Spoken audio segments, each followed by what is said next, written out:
the opportunity. Living through this life, trying to make the best for you and me. 122, stand in solidarity.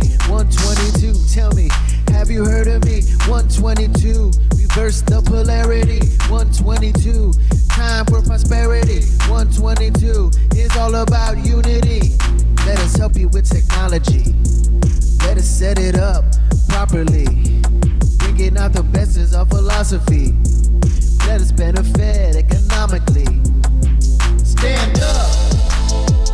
It's a new day. It's a new dawn for a new age. The only way back we can make a change is if we work together on the same page. It's a new day.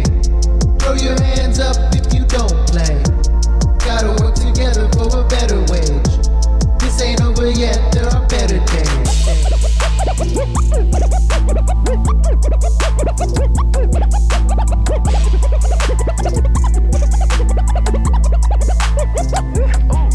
Rock solid, you know we stay polished. Doesn't matter what you say, we can't be demolished. Told you once before, we got the knowledge. When we set our minds, you know it gets accomplished. You know we're trying to get the stacks. We're trying to get the contract. Gotta work our way through the cracks. When we make it bounce, we make it slap. Put us on the map. Stand up. It's a new day. It's a new dawn for a new age. The only way back we can make a change is if we work together on the same page. It's a new day. Throw your hands up if you don't play. Gotta work together for a better wage. This ain't over yet, there are better days. Gaining my wealth. Gaining my wealth. Gaining my wealth. Training myself. Working so hard, there's no turning back. When we strike a deal, it's all a wrap. Gotta spit the truth, gotta spit the facts. Got my whole crew wearing show blacks, making sure the show's packed. Fighting for the right to make a deal. And we're live. Hey everybody, my name is Juan Perez. I am a union member organizer, and this is... Hi, my name's Chris Lopez. I am a union representative, and I am an organizer in some ways. Yeah, and these podcasts or these thoughts and these whatever we say on this podcast does not reflect our organization. Absolutely. We have to say that, otherwise we get in trouble. We get chewed out. I think we're still going to get in trouble, Juan. Yeah. People are going to fire. They're going to try to cancel us and stuff like that. The good thing is we don't give a fuck for now. We're good. We're good. Right now it's our first podcast. It's our first podcast. So we're calling our podcast Union or Bust. Yeah. And that's a takeaway from the whole Bernie campaign in 2016 when it was like Bernie or Bust. That's where I came up with it. Like as in like we're in for the labor movement. So it's union or bust. If politicians are not down for the union, so we're not down for them, or, and we're trying to just grow the labor movement as a whole. We're just two guys, and we started in labor not too long ago, but then we just started hanging out, and we want to change the world, give everybody health care. Yeah. I mean, Chris? Absolutely. It's really exciting because following like the polls around the country, and the approval of labor unions was at 68%, I think a few months ago. Now it's climbed to 71%. It's the highest since the 1950s. It's like Roosevelt. It's like the time for labor is just reborn. It's really cool. Yeah, and we thought this would be like a perfect timing to kick off this podcast and really, because labor is really exclusive for sure. Like a lot of it is just within labor. We keep it inside, and a lot of people don't know about labor. A lot of people, union members, don't even know they're in a union. So I feel like with this podcast, we're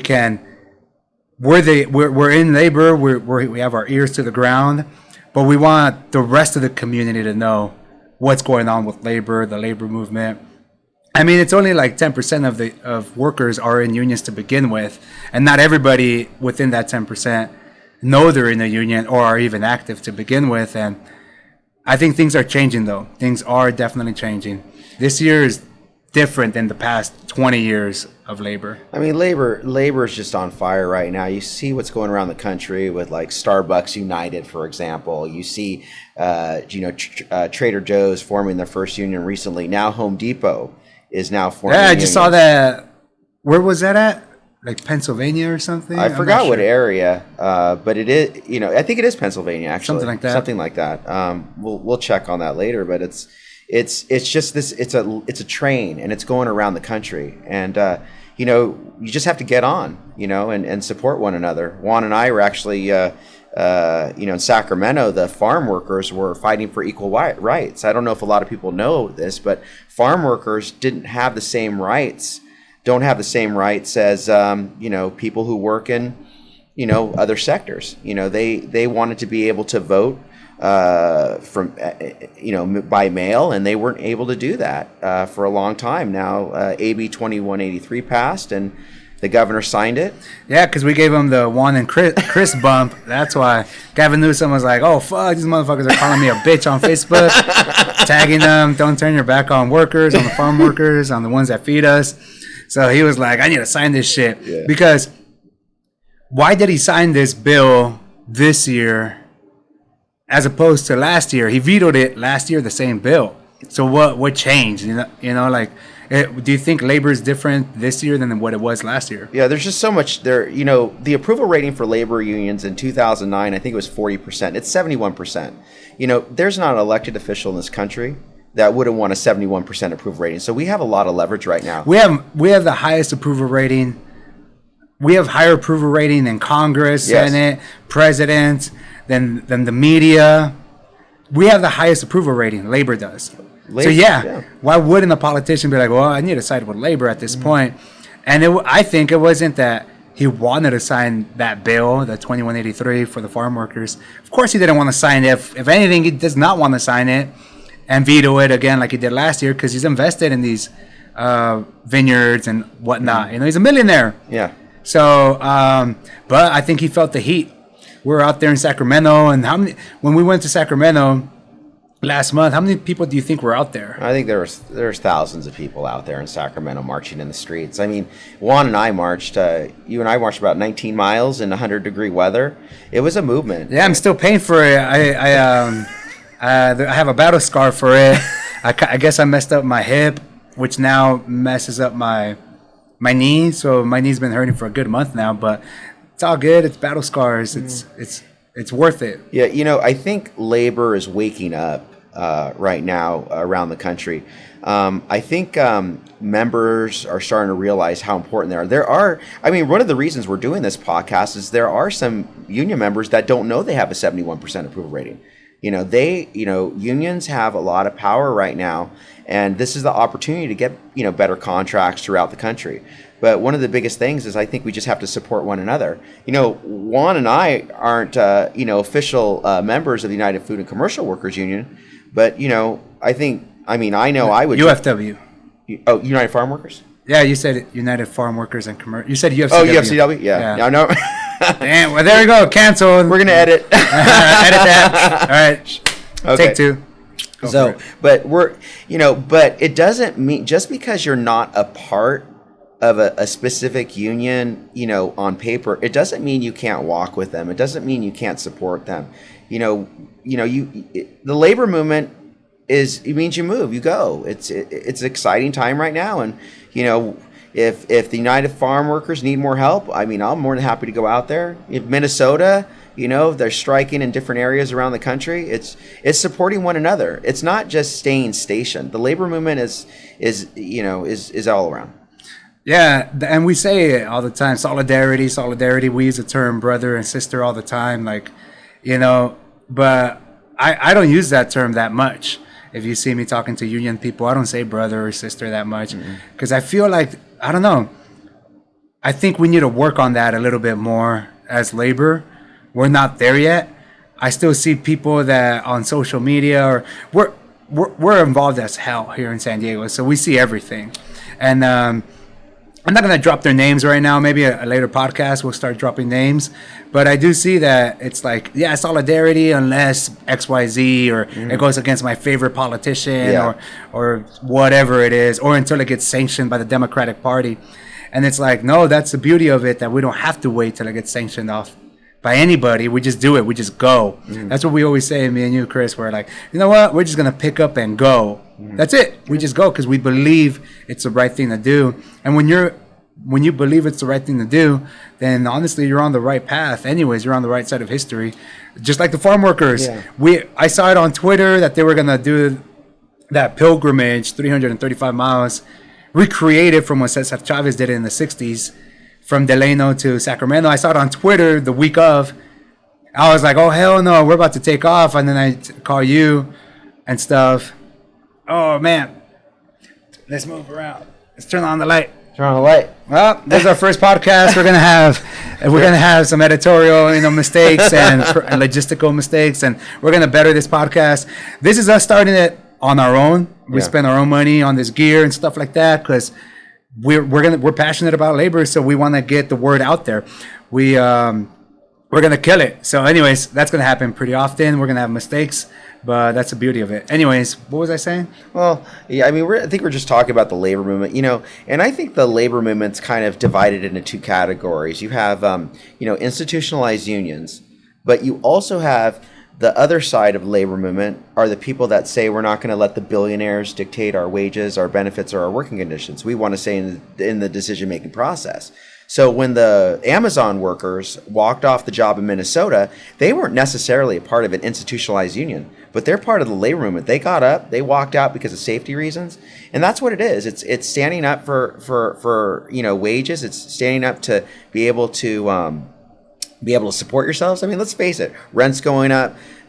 Everyone sees it. Inflation, your cable bill, your electricity bill, your water bill, and at the end of the day, what helps workers is forming unions to better their lives.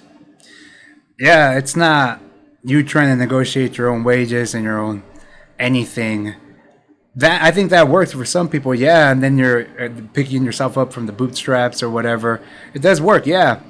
But what has worked and it's been proven to work is labor, is organized labor, is the 1930s with FDR, the NLRB, and that push to organize across the country in the 30s and 40s and 50s. That's why we saw the rise of the American dream. The white picket fence, one job was enough back in those days. It's because of us we have the weekend or the 8-hour workday or the 40-hour work week or child labor laws. It's because of labor. It wasn't because the individual said, I think we need child labor laws. No, it's because labor came together and we forced politicians to pass this kind of legislation. So yeah, it's all in labor. I do see it that, nonprofits do great work and there's other organizations and stuff like that. But labor, everybody is a worker, period. Everybody's a worker, so everybody can identify with labor.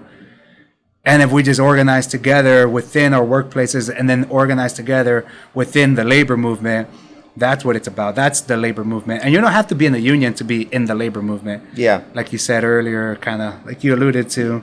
Yeah, it's just people standing up for themselves, and people have been doing. I think COVID did a lot of negative things to the country, but one of the.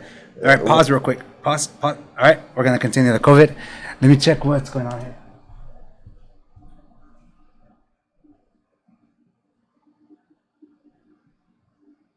You want to play back? I don't know.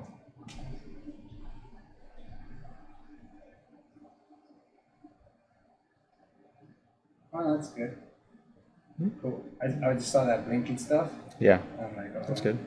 No, we're good. So So then from there we'll cut. Yeah, I think talking about COVID. Yeah, I was talking about COVID. I mean, it was a scary time for everyone.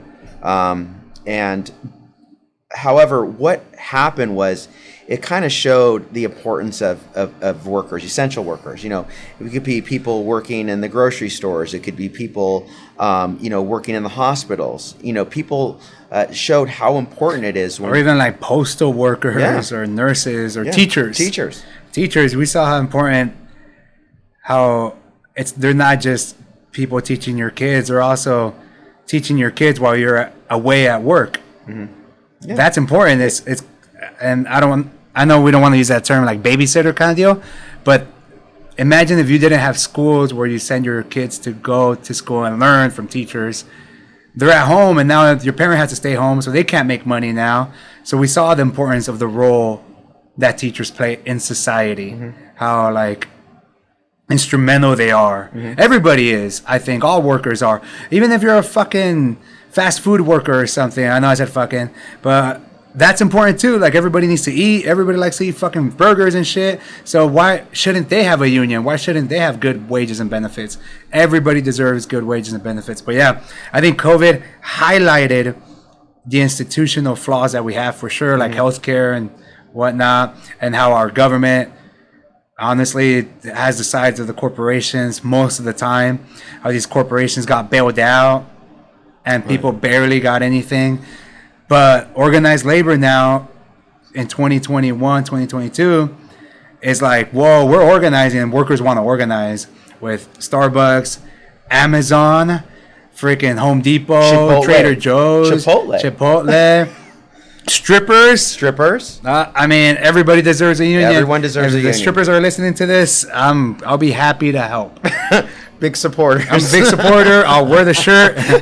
I'll wear the pin. I'll chant at the rallies, no problem. Yeah. We'll have meetings. But everybody's organizing because people at this point are fed up. We're over it. So this moment in time is not going to exist in the next 100 years. This is going to exist for the next year or two. And if labor doesn't capitalize on it, which I think it's starting to learn, then we'd be shit out of luck for sure. And I think that's a good point. I think what happened was people realized who they are, and Thank you, Monster. We're sponsored by Monster and Red Bull. He's a little different. He likes sugar. I don't. So here you go. Anyways. But I think one of the things that people are waking up and realizing their importance. And I'm gonna just say this metaphor, and I think it's really important. When I was at the zoo with my daughters, and they must have been like 6, 7, 8, but I remember going and seeing the cheetah cage. And it was a big cage. There's trees in there, and but I'll never forget, there was a golden retriever inside that cage with the cheetah, and that cheetah was. That golden retriever was barking at that cheetah, going "Rawr," really loud, and the cheetah was like all scared. And I was thinking to myself, I go, that cheetah could rip that dog's face off. That's all I was thinking. So I asked the zoo guy, I go, hey, what's going on? And he's all,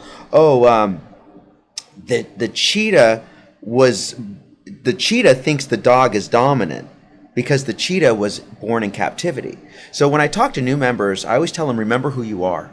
You're part of the union. You're part of the labor movement. We don't cut side deals. We all work together to get the best contracts ever. So that's kind of like, and I think people maybe, it's, when people work together, when labor works together, it's like a pride alliance. And the people that try to undermine our rights to, fair wages, a living wage, being able to support ourselves, the people that do that, those are the jackals. Those are the hyenas. And labor, we know how we outnumber, and we can get better contracts if we all work together. Yeah, we're gonna kill it this year. We're gonna kill it every year.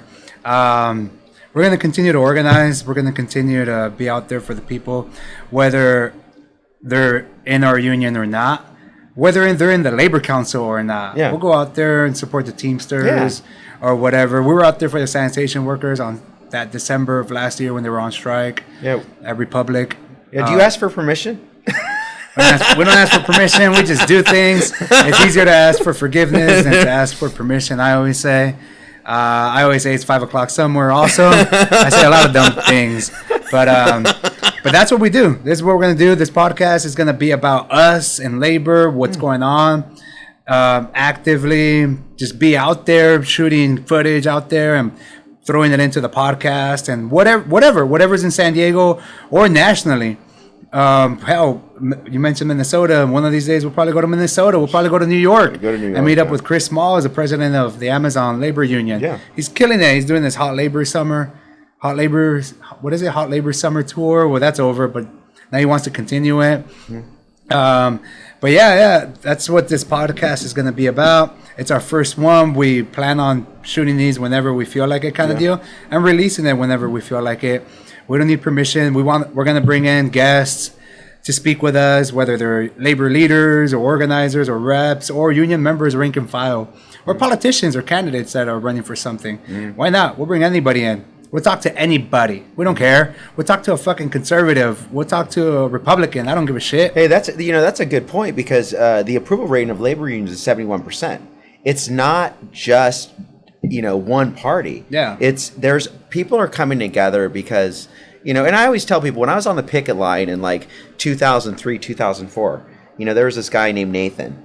And, he was, we're from opposite political parties, and we would argue a lot on social issues. And I remember he was out there on day one on the picket line with me. And on 4.5 months later, he was out there. So Stops automatically?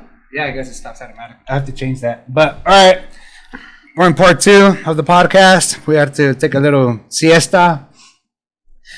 But you were saying that labor transcends political parties. Yes, because I know you've told this to me a lot of times, but when you're organizers, they don't ask you what political party you're from. No, what the hell? That's the worst thing you can do. It's like, wait, did you vote for Trump? Do you have a MAGA hat on? Do you or things like that? It's like, that doesn't matter.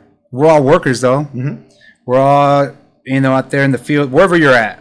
You're a worker. That comes first before political parties. I do believe a lot of these political party things and labels and the media is there to divide us. It's not there to bring us together. No matter what anybody says, at this point, I don't know. It's like we have Google now. Yeah. We can research stuff, and we come to terms that the approval rating of the Senate and Congress and politicians and institutions, the FBI, the CIA, the media, it's less than ours. Mm-hmm. So labor is doing something right, and these institutions are not. I think, and that's kind of true. I heard a speaker the other day, Jim Miller. I remember Jim Miller talking about, and all these institutions. Who's Jim Miller? Jim Miller, he's not everybody knows who Jim Miller is. Jim Miller is he's part of the American Federation of Teachers, and he's I believe he's a professor at San Diego Community College. And I heard him speak one time, and he talks about a lot of people. There's polls are showing people are disenchanted with institutions. They're disenchanted with Congress, disenchanted with the president, just whatever. The people, but what people are going towards is labor. Labor unions, they just keep going up. Their popularity keeps going up because it bridges everyone. People who, the philosophy is this: people deserve to pay the rent, people deserve to pay their electricity bill. I mean, people are struggling right now, and labor unions are helping. It doesn't matter what political party you're from. Everyone deserves a union. Yep, that's the saying, is everybody deserves a union. During the pandemic, obviously, I'm part of IATSE here in San Diego, and we represent stagehands. We were the first ones to be out of work. We're the last ones to go back to work, the event industry.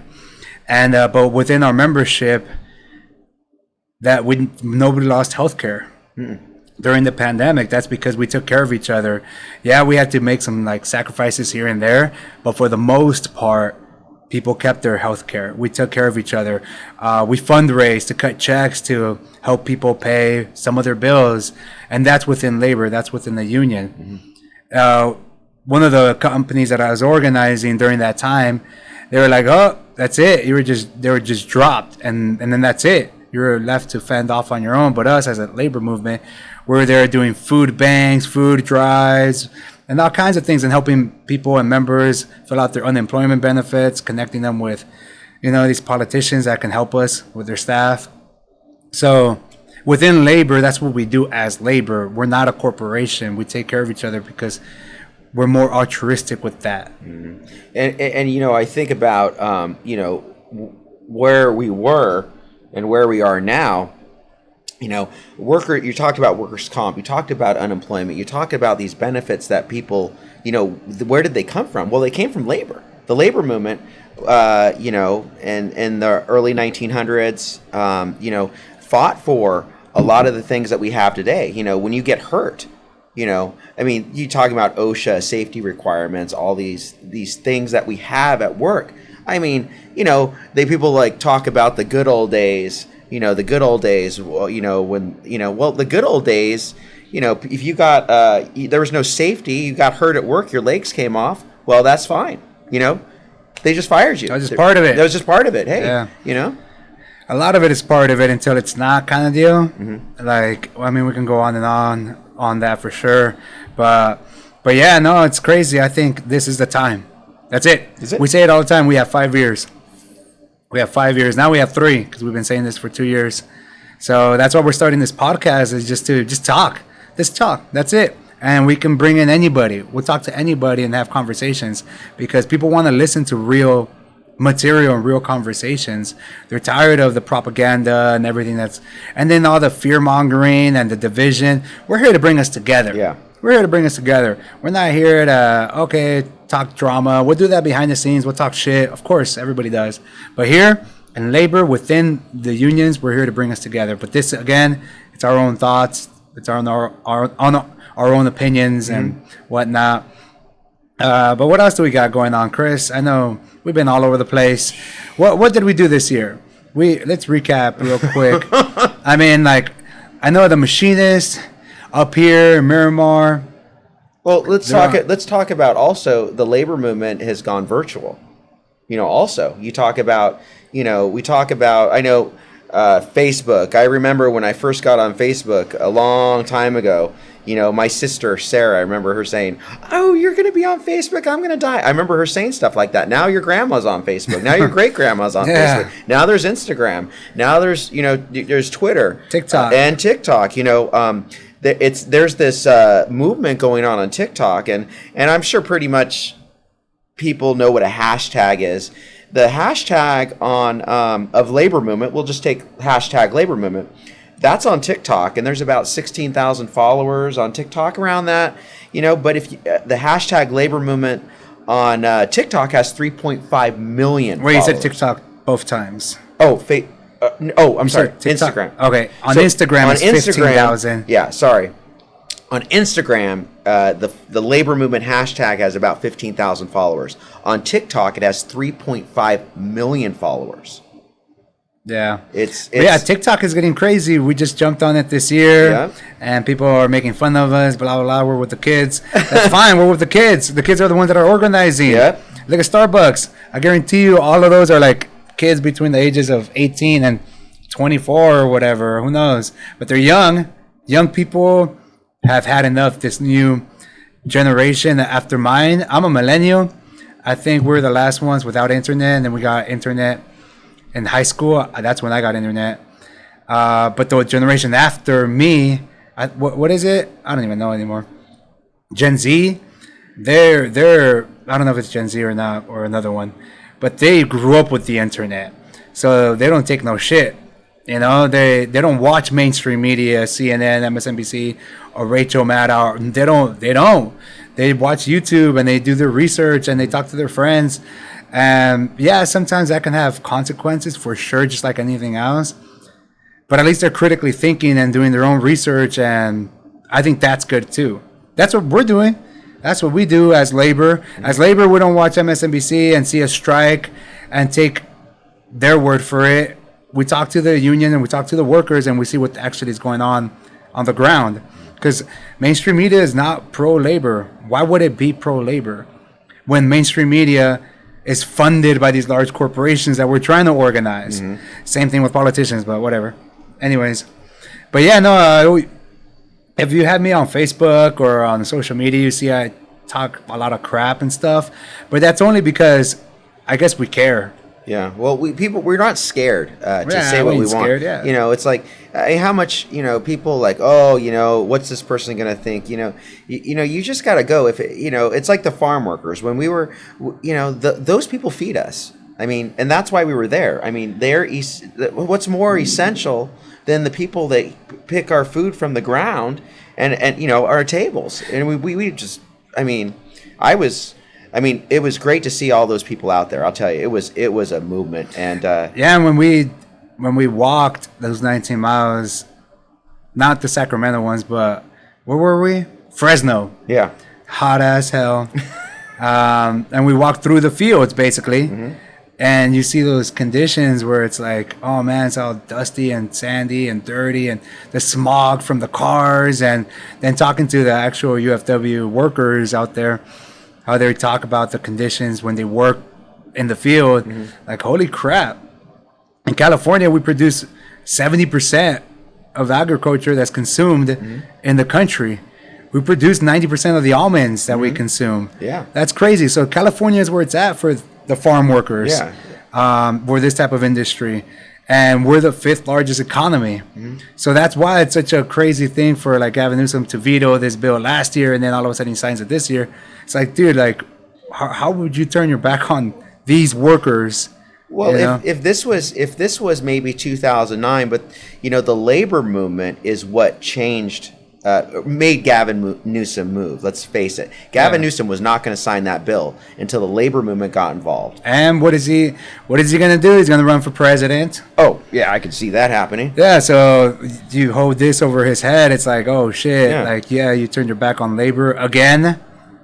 It's Yeah. like good luck kind of deal. Yeah, I mean, we could have been easily on this podcast, you know, talking about how Gavin Newsom didn't sign the bill, but now we're talking about how the labor movement is just changing everything. Elected officials can't just do whatever they want. There's going to be consequences if they go against labor. Yeah. If you're trying to prevent my union brothers and sisters, the farm workers, to prevent them from joining unions, well, then that just shows your contempt for the working class. So right now, labor's going to go. We're going hard, and we're going to do everything we can to raise the standard of living for everyone. Yeah. Obviously, it's a good thing that he signed the bill. He signed in a bunch of bills: a fast food worker bill, our bill, Ayatsi's bill that we were pushing, which is great. It's all good. But I'm not going to be there. Thank you, Gavin Newsom, and fucking no. Like, that's his job, is to be there for people and workers. Like, okay, thank you for doing your job. That's it. But I don't know. Like, I don't like bending over backwards for these politicians over and over again and treating them like celebrities. Like, that's the kind of culture that we have in the U.S. is these politicians are like celebrities. We uphold them on a pedestal. So that's why when they fuck up or they turn their back on us, we fall in love with them. So we don't want to hold them accountable, but it should be the opposite. It should be, no, they're not celebrities. They're politicians. Most of them are in it for themselves. That's the whole point of becoming a politician, staying a politician. So now we're going to keep holding them accountable. We're going to call him a bitch ass if he turns his back on us next year or whatever it is, And that's it. That's just the way it is. We're holding them accountable. We hold everybody accountable. We hold each other accountable. Yeah. I hold you accountable all the time. So why wouldn't we hold a politician accountable? Somebody that makes over $100,000 a year. And Well, you hold me accountable when I'm on my phone on TikTok. yeah, you're always on your phone, and I have an issue with that. I have an issue with people that are always on their fucking phones, and we're supposed to be hanging out, because it's like, all right, we made a plan to hang out, and we're hanging out, and you're on your phone. And it's like we're not hanging out. It's for the labor movement. I always tell you, it's for the labor movement. I know, but I'm a Marcus Aurelius kind of mindset where it's like you have to live for the moment. Let's talk about Marcus Aurelius. I've been reading that book, Meditations, and it's all about the moment. He says everybody gives up the same when you die, whether you're a rich man with jewels and gold and money and properties, or you're a poor man and you don't have anything to your name, you still give up the same thing when you die, which is the moment. The moment is priceless. That's it. It's the moment. So with that mindset or with that idea, it's kind of like, this is the moment right here you're living for. We shouldn't be living for the future or for the past. The past is the past. The future is the future. It might not even come. Accidents happen. Anything can happen. But here, now, we're here. We're taking advantage of the moment. Carpe diem, seize the moment, whatever. Yeah. So that's why when you're on your phone, it's like, dude, we're not living the moment. We're going away from Marcus Aurelius. He'd be turning over on his grave right now. Yeah. Yeah. So that's why, because I think a lot of us fear living in the moment. because we fear everything. Yeah. We fear any little thing, like, oh, that person believes in this, and that guy's a conservative, that guy's a liberal, that guy's drive this car, that guy voted this way. Everything divides us. Yes, we get it. Everything divides us. But at the end of the day, we're all people and we're working side by side. We're going to the same beaches, the same pools. We have to drink from the same water, right? I don't know. It's kind of like we're so afraid of every fucking thing. Yeah, it absolutely. You figure like what's going, let's talk about when COVID was going, now all this legislation about, everyone got, pandemic pay, it wasn't anyone's fault that people got COVID. It was here. And the country had to come together and help out the people who were struggling. People were out of work for 2 weeks, 2 months, a year and a half. People died. Yeah. You were out for how long? Well, I wasn't out of work, but our industry was out of work. Our members were out of work. I'm staff, so I'm a little bit lucky on that end. But yeah, Marcus Aurelius said up. I'm telling you, read Meditations. It's crazy reading that book because he obviously wrote it kind of like an Old English style, or that's how it's written. So I have to reread a couple things, thou, thee, thy kind of deal. So I have to reread it. But when you read it, it's like, oh man, it hits you. You're like, damn, that's just badass what he just said, kind of deal. How he says that everything is perfect. The universe is perfect, so everything is perfect. Mm-hmm. That's crazy how everything is supposed to be the way it is right now.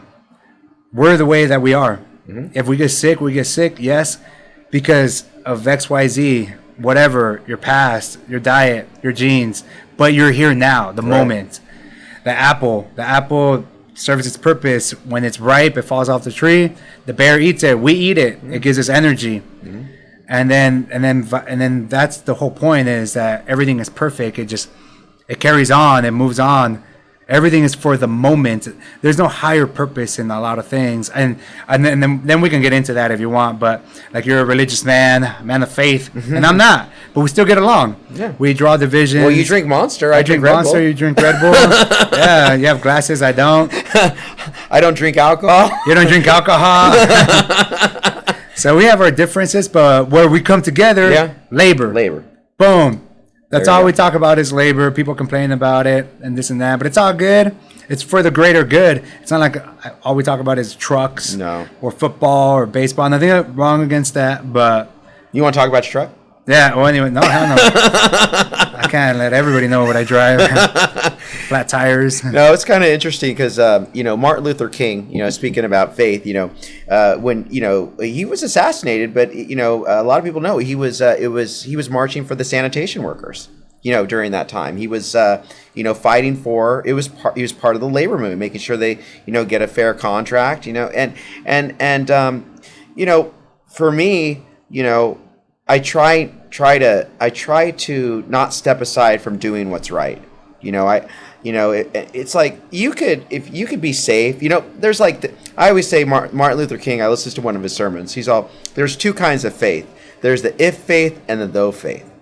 So the if faith is like, if all things go well, I don't go to jail, life is prosperous, then I'll believe in God. Okay. Then the though faith is like, hey, maybe you'll go to jail. Maybe, you will die. Maybe, but you want to do what's right. And the people that really make effective change, like Martin Luther King, like Cesar Chavez, like the people, they're willing to put things on the line for the good of the people. And that's what the labor movement is. It's can you care about someone you don't know? That's hard for people. But at the end of the day, that's what the labor movement is. We went to Sacramento. I didn't know anyone up there, but I met a lot of great people. I'm friends with them on TikTok. I'm friends with them on Instagram. We went to a bar with a mermaid. We saw the mermaids. Yeah, that was cool. We're organizing mermaids now. Yeah. But now we know mermaids. They exist. They do exist. Yeah. My point is like, you might be 47 years old, like I happen to be. I'm 46. No, 46. I'm going to be 47. And you can live until you're 90, but if you keep stepping aside, you're not really living. You're not really living if you just play it safe all the time. You gotta make to affect change. You gotta take chances. You got gotta to. take risks and chances, and that's where you really. Neil deGrasse Tyson, he says, in order to grow, you have to work outside of your comfort zone. Because within your comfort zone, you know everything works. Your 9 to 5, your route to work, and all that gets the same formula. Yeah, it's going to produce the same outcome. But once you start pushing the envelope outside of your comfort zone, you go to a different bar, take a different route, or try a different formula. That's when you actually start learning new things and growing as an individual. And that's why we take risks. We go to Sacramento. Yeah. I walk with Ramon on the border for the veterans, deported veterans. You know, we walk. I meet him again in Imperial Valley. Then I meet him again in Texas. And that was killer. That shit kicked my ass. But people ask me like, man, you're crazy. Or people tell me, yeah, you're crazy doing all that. I remember when I came back from Texas, you're crazy for doing that, this and that. And I'm like, I'm crazy. This motherfucker did it for the past whatever 1,000 miles. If I'm crazy, what is he kind of deal? It's like, I'm not crazy. I just did the moment. We walked 19 miles, and it was like 100 and something degrees outside. People working, the farm workers work in those conditions all the time. There are farm workers that actually walk the full 335. I think it was 335. 335, yeah. 330, 300. So we're crazy. Yeah. What are they? No, that's when I think you have no other choice but to do something big or extreme. Yeah. And also like Ramon, because he decided to do his freaking, well, so did the farm workers in the summertime, these walks in the summertime. I'm like, Ramon, there are no other seasons we can be doing this shit. I'm like, yeah, the summertime is the best one. I get it. But there's winter, there's beautiful fall, beautiful spring. So I'm going to pick summer. It's like, all right, well, that makes sense. But yeah, no, I think it's cool. I think it's good to do crazy things or what people think is crazy. Yeah. But to us, it's like, well, we have to do something for a greater good. You have to put your body and your mind on the line sometimes. Yeah. And that's when you feel the most alive, if anything. Yeah. So. And we're back. Take 3. Take 3? No, not take 3, but part 3. Like I was saying, the walks in Texas and for the veterans and the farm workers walks and stuff like that. On the Texas one, it was cool because Ramon got a lot of publicity. He was on the radio, on TV networks. Politicians would come out and walk, and then veterans across the country would come out and walk and join along the way. So when I met up with them a few times, I met different veterans from different eras, and it was kind of cool how we just all came together for one cause. That's it. That's the beauty of coming together. We have all these differences, beliefs, backgrounds, whatever. But when you come together for one cause, it's a beautiful thing. Yeah, I mean, we're walking, for workers' rights. You're living the moment. You're not out there talking about, political parties. You're out there, saying, hey, the Gavin Newsom's a governor, and these people feed us, and he's going to sign this fucking bill. Dude, Gavin Newsom's ears ringing right now. It's like, damn, I thought I signed the bill already. What the fuck? It's going to have nightmares. Yeah, well, he's got to understand that, the labor movement, we're not going to stop. I mean, Juan and I are really active down here in San Diego. I mean, we don't even live any close to Sacramento, but we're just drawn. We're drawn to the labor movement. We're drawn where the action is. And I didn't check in. We just go. We just go. I told my wife I'm gone. I mean, I get home, and the girls are jealous that I've got 3 daughters, by the way. But sometimes, hey, you have to make sacrifices. You really have to make sacrifices. And I try to put God first, my wife second, and my children third, and I put the labor movement fourth. And I really try to do that. Sometimes it gets mixed up, but it's just important. And if we are going to unite as a nation right now, and that's what's going on. That's why you have Starbucks, the word united, Trader Joe's united. People are realizing the only way we are going to make effective change and is to unite as a labor movement. We don't need to unite as a party. We need to unite as a people. Yeah. No, yeah, definitely. Well said. I mean, let's wrap this up. This is how these episodes are going to be. We are going to be bringing people on. We've already talked to a few people. So if you're interested in joining us, shoot us a text. Yeah, shoot us a text. Shoot us a text. Shoot us a DM. That's how we roll. Yeah. But where can they find you on social media, Chris? What's your handle? My handle on TikTok is Your Union Brother.